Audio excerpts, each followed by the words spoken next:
سفر امروزه ما توسط نمایش باز به پایتخت کشور صورت میگیرد.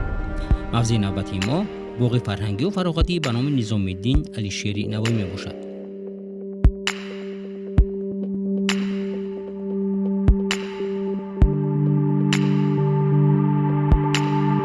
باغ مذکور در کوچه بهزاد شهر دوشنبه جایگیر بوده، آن با مقصد ابدی گردانیدن خاطره شاعر ازبک نظام الدین علیشیر نوایی و بهر پایدار نمودن دوستی خلق‌های تاجیک ازبک بنیاد گردیده است.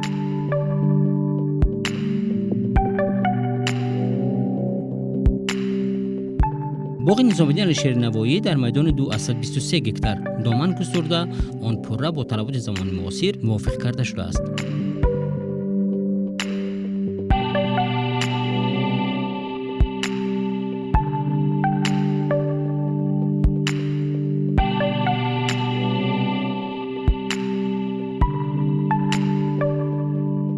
در این باغ درختان آرایشی و همیشه سبز از قبیل مگنولیا، کیپاریس، اردچ، کلیون، سیکویا و غیره شناخته شده، همچنین دارای گل و بوته‌های رنگارنگ می باشد.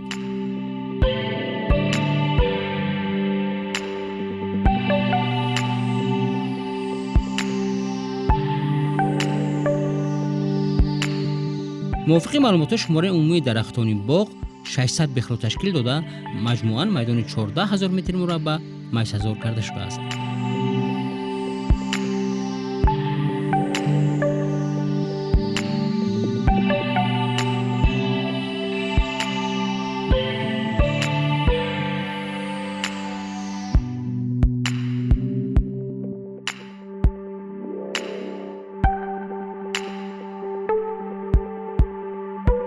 یادآور می‌شویم که باغ مذکور در اساس امر مخصوص پرزیدنت مملکت از 5 مارس سال 2018 نظام الدین علیشیر نوایی نامگذاری شده، آن همچون رمز دوستی خلق‌های تاجیکستان و ازبکستان میباشد.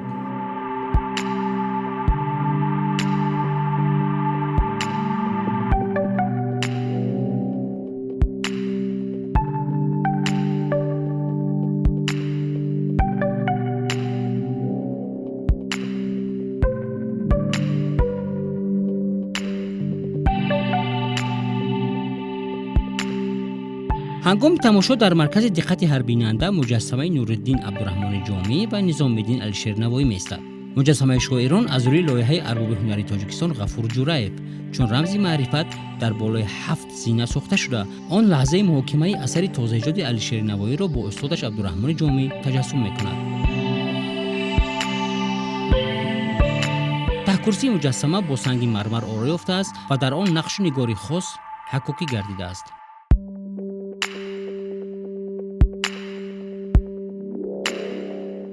بنیاد چنین باغ زمانوی و در آن گذاشتن مجسمه متفکری برجسته نظام الدین علیشیر نوایی بیانگر خصلت نیک انسانی، بشردوستی، صلح‌پروری و ارج و احترام گذاشتن به گذشته خویش است.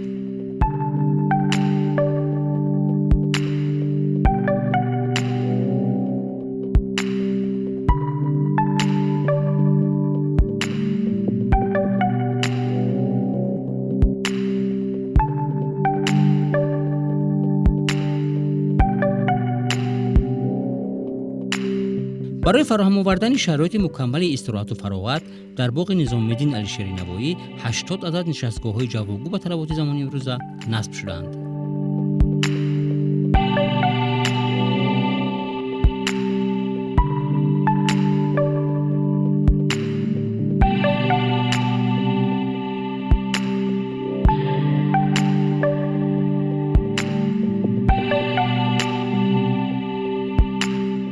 در قسمت دیگری باغ میدانچه برای بازی کودکان تشکیل گردیده، در آن تجهیزات ضروری برای دلخوشی و استراحت نوسان نصب شده است. برای مشغول شدن با آب و تاب بدن باشد، در باغ 2 نقطه مجهز با دستگاه ورزشی نیز موجود است.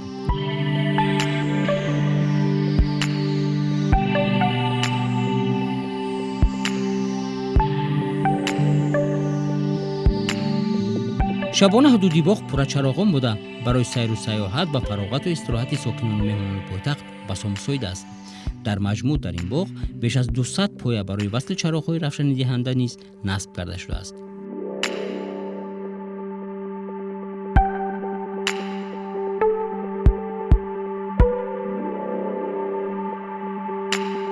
дар радифи дигар мавзеъҳои фароғатӣ боғи низомиддин алишернавоӣ як гӯшаи шаҳри душанберо ҳусн бахшида, тамошои он ба кулли сокинону меҳмонони пойтахт ҳамеша хуш меояд.